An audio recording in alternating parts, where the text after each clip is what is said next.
So the first one is D. She is someone that was in a marriage, and in that marriage, she was being counseled and she was thinking really in her heart, and other people were adding to that you know what, you have to stay in the marriage. If you're a good Christian, you're gonna have to stay in the marriage, and if you stay in the marriage, God is going to use the marriage to make you holy and all of that stuff.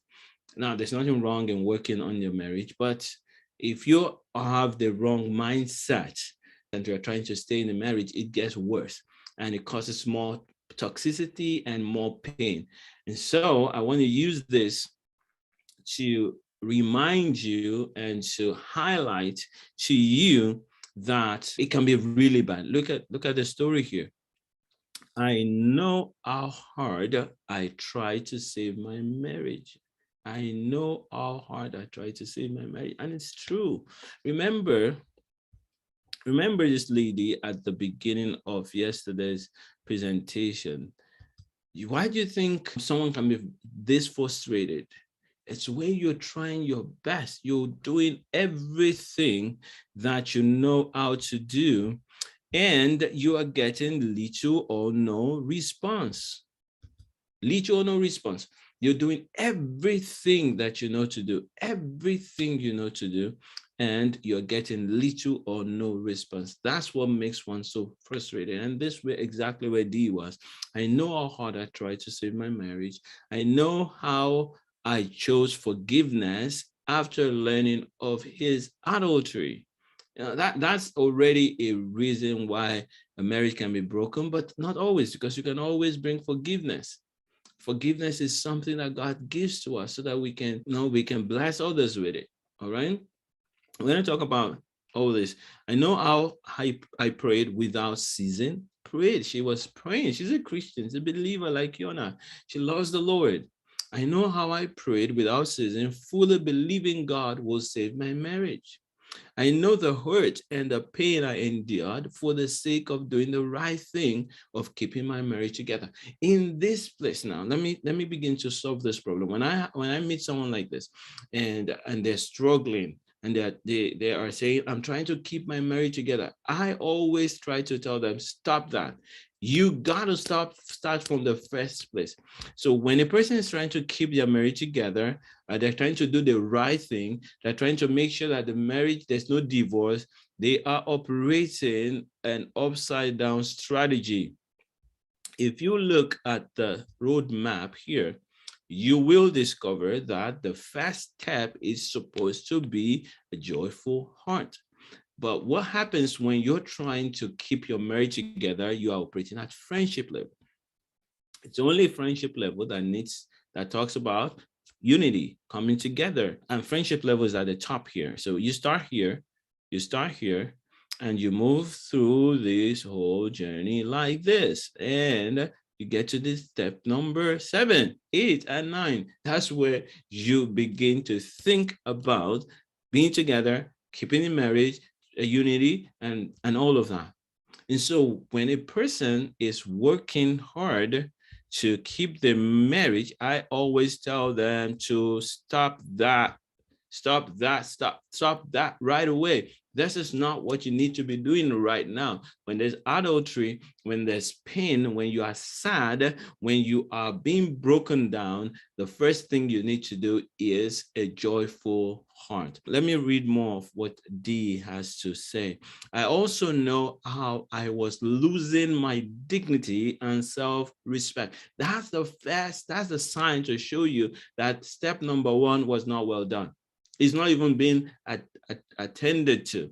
What you needed to do, if you wanted to save this marriage, was to ignore the marriage right now and focus on having a joyful heart. That's how it's done. If you don't do that, you're going to fall into the trap of this woman fell into. I know how my very life was being chipped away bit by bit because she's working on the wrong thing. She's praying, God, save my marriage. God, save my marriage. I don't know what's wrong with this guy. I know how I doubted myself. She doubted herself. She loved the Lord. She didn't cheat. but she was doubting. Maybe there's something wrong with me. Wondered what was so terribly wrong with me that I couldn't keep my husband happy. I know how I began to hate myself, you see, and hate my life. This is what happens when you operate in the opposite direction. If you do not follow the steps in the right order, what you will find is that you will be frustrated. You will be working very hard and experiencing this woman's feeling, extremely frustrated because you are working hard. Somebody, for example, in the D, her husband cheated on her, and yet she was the one feeling bad. She was the one struggling, saying, what can I do to catch up with him? Why? Because she was operating in the opposite direction. She was trying to fix the marriage, which is step number 3, and in the 9 steps, number 7, 8, and 9. What you want to do whenever a marriage is struggling, and a marriage is at the level of struggling or surviving, what you want to do all the time is start with joyful heart.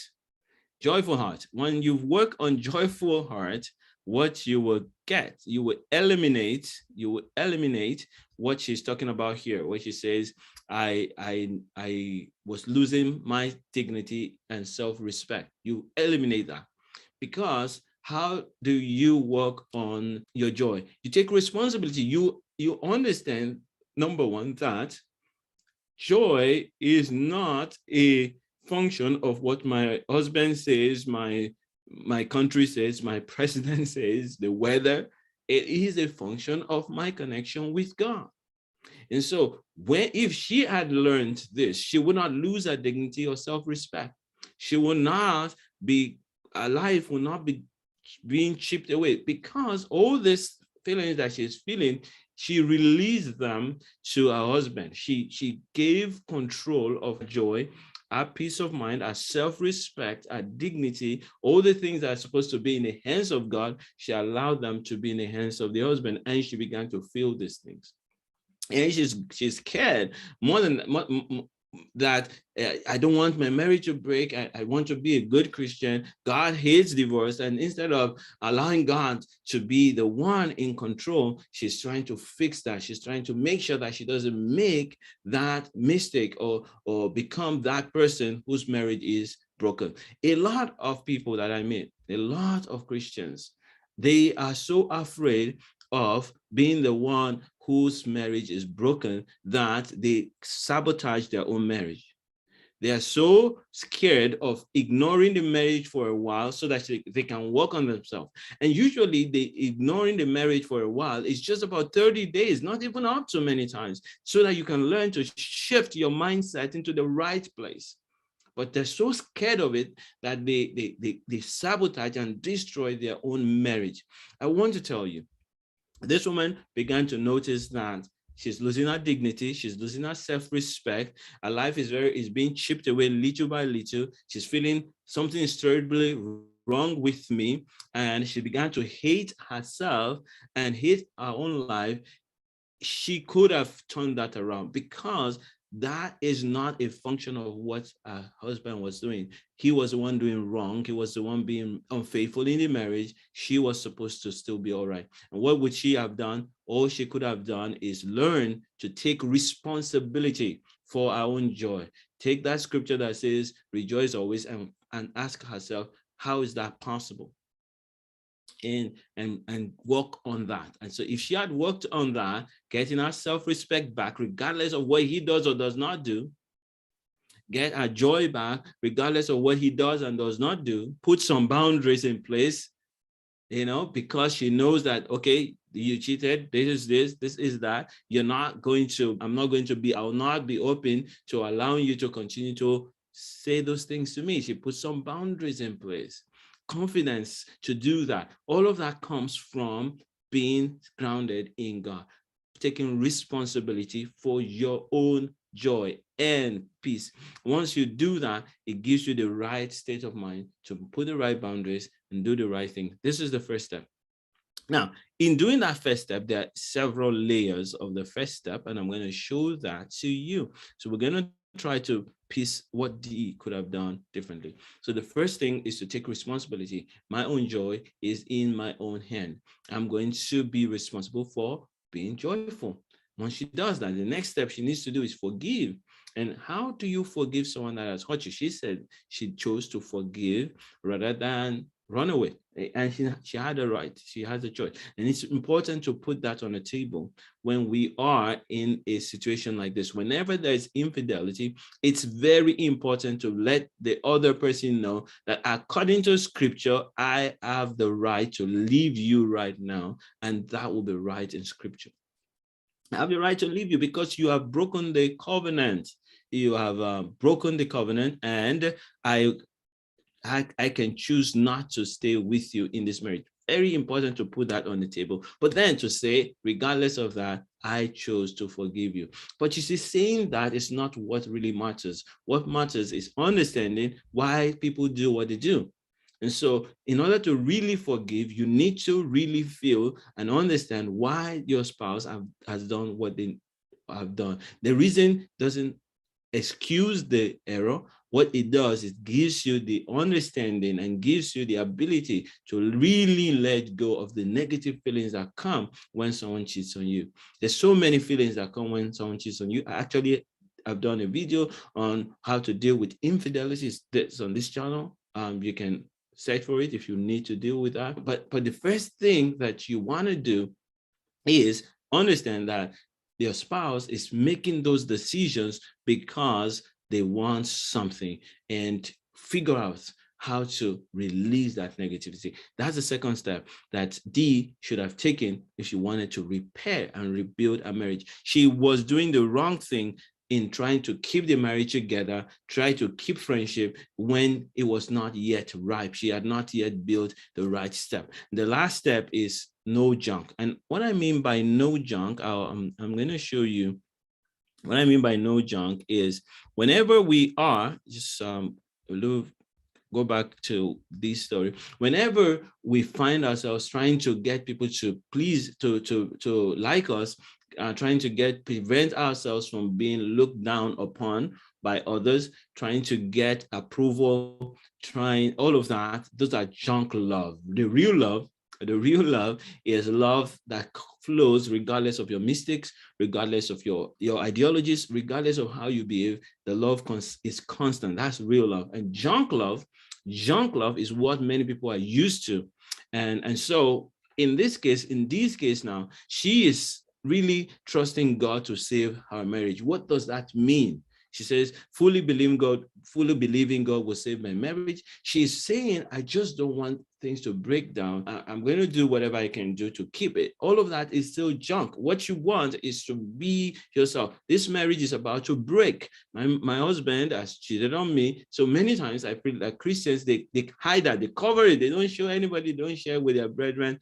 They're ashamed of the whole thing. And in doing that, a lot of people break their marriages and cause more harm to themselves, rather than just expose this thing, bring it up to the church, of course, in a kind, nice way, and deal with everything in the open, and not don't try to look good. Don't try to get the approval of your spouse. Some people will say to some women, if your husband cheated on you, maybe you're not dressing well enough, maybe you don't look nice enough, and then they start trying to do all of that. It's good to look nice, and I encourage you to do that. We're going to talk about those at level 3, the step 3 of friendship. But that's not what you use to get real love. Real love is not mobile. It's not influenced by just dressing up and looking good. No. So you remove all that from your life, and what you will discover is that you are now more stable. There's joy in your heart. Once you've done those three things that I shared with you in step number 1, joyful heart. Let me show you. Okay, let's just use that. A joyful heart, once you've done those 3 things, taking responsibility for your own joy, learn to forgive by removing blame, and you have removed the junk love. You're not trying to get love by all means. you're not manipulating your spouse to love you or other people to love you, what you'll find is that your joy will be steady.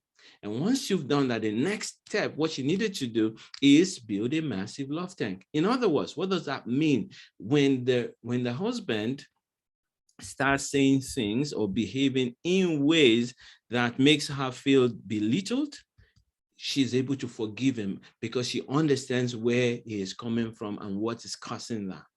And she doesn't aim to change him by her strength. She aims to demonstrate to him what life looks like, what it ought to be. And as she does that, this is where the transformation begins to come. All of this work she's doing on herself, and she's working all of this with trying to create space in her life where she has peace. All right. So if she does that and she's able to work on the three things that is required to build a massive love tank, you will discover that the marriage starts to be transformed. If you're in this situation, you're struggling or surviving, so you're fighting every day or every other day, or you are doing that every week, these are the steps you need to take. So what she needed to do is start with the truth salad. What's truth salad? She tells the truth about her own self. I'm struggling. I am losing my self-respect. And why am I losing my self-respect? Is it because of what my spouse has done? No, it's because my self-respect was placed on a human rather than on God. So truth salad is not as exciting as the junk, but it's where the real love comes from. You need to tell the truth about yourself. So Dee needed to tell the truth about herself, about her desire to look good. You need to come clean. And then I'm angry at him. I feel like doing this, doing that. So when you recognize those truths, you tell them to God and get forgiveness for your own part, everything you are doing wrong in the marriage. This is where the transformation begins to accelerate. When you find that you do wrong because of what your spouse has done, it triggers negativity and you do negative. When you want change, you confess your own negative, even if it's just in your thought. Many times people don't do the negative outwardly, but in their thought, they do it. Still, you need to confess that to the Lord. And as you do that, you begin to see that change in your heart happening, and that changes the marriage. Then the next step is true submission. I find that many people, even though in this case, many people stop praying when things go off. In this case, she was saying that I prayed. She says, I know how I prayed unceasingly. I know how I prayed without ceasing. And so she's praying, but the real thing, the real truth there is that sometimes you could be praying, but you're praying in fear. You're praying to save the marriage instead of praying the right prayer. The right prayer is, Lord, I submit to you. Lord, I surrender to you. Lord, I give my whole life to you, and whatever you want me to do, I will do it. Those are the prayers to be praying at that time. Of course, at the same time, you can also be praying, I cancel the plans of the enemy over my life, over my spouse, over my children. You can pray those prayers, but she was praying and expecting God to fix the marriage, when the real problem was that she didn't really submit properly to God, and the husband, of course, didn't submit to God, and that was causing a breakdown in the marriage. What they could have done and what she could have done was restore that. And so if you want transformation in your marriage, what you need to do is, after you learn to tell the truth and confess, then the next step is to truly submit and hand your life over to God. And the last step will be now to learn how to speak in such a way that the husband will understand while making those boundaries. I use only one story today because I want you to understand the process properly. 3 steps, they're only 3 steps: joyful heart, massive love tank, and finally, you want to build friendship. So if she learned to do those things, she can then build friendship on top of that. When she learned to communicate clearly and put those boundaries in place, you see, when you communicate clearly and put those boundaries in place, it really makes a difference. The spouse begins to respect you and work with you the way you are. A lot of people, because they're afraid of the worst, they're thinking it's going to break and God is going to send me to hell, which is wrong. We talked about that yesterday. If you're in that space right now, you're thinking, if I talk about separation, if I talk about, look, let's put this apart, let's look at what's on the ground. I don't want to get into the mess of just trying to fix a marriage when I'm struggling. If you're in that space where you're just trying to put everything, patch things together, tape it together so it looks good, I want you to make sure you don't miss out on the day video. You need it. Four beliefs that may be destroying your marriage. You want to make sure you listen to that, watch that, and let that transform you. So here's D. If D wanted to change her marriage so that it doesn't break down like this. Now, it doesn't mean that the marriage will not still break down in case the husband says, regardless of all that you have done, I still want to keep doing the wrong things, and I don't want to honor the Lord anymore. I don't want to honor the marriage. Then there's nothing she can do. However, she wouldn't be feeling terrible about herself. She wouldn't be hating her life. She will not be unhappy. She will be happy. She will be in the Lord. She would be ready to pray for him and help him as long as he wants to, and then she would need to listen to the Lord if the Lord wanted her to stay or move on. And that's how it's supposed to be. Many times I know that God tells people to stay and help them, and as they stay, they see the blessings that God has in store for them. But many times people are so afraid of facing the difficult things in the marriage and dealing with them that they prolong the problem and make the marriage worse. One thing I want you to do is make up your mind that, I can change my marriage and I can have my joy. I'm going to work on having joy, regardless of what I'm struggling with in my marriage right now. Get the workbook. If you don't have the workbook, get the workbook. Subscribe to this channel and allow notifications if you have not subscribed. For those who have subscribed, thank you for subscribing. I'm glad you did. And I know that you will be blessed, because every week I'm going to give you good tips and trainings to help you strengthen your marriage and have a more blissful one and more impact, of course. Send me your questions via email, text, WhatsApp, or comment. If you need to speed up your situation, take the free call. There's so many questions that you have to answer, and once you answer them, I will tell you exactly the steps that you need to take. And then if you are a good fit for my signature program, I will invite you to it and we will move on.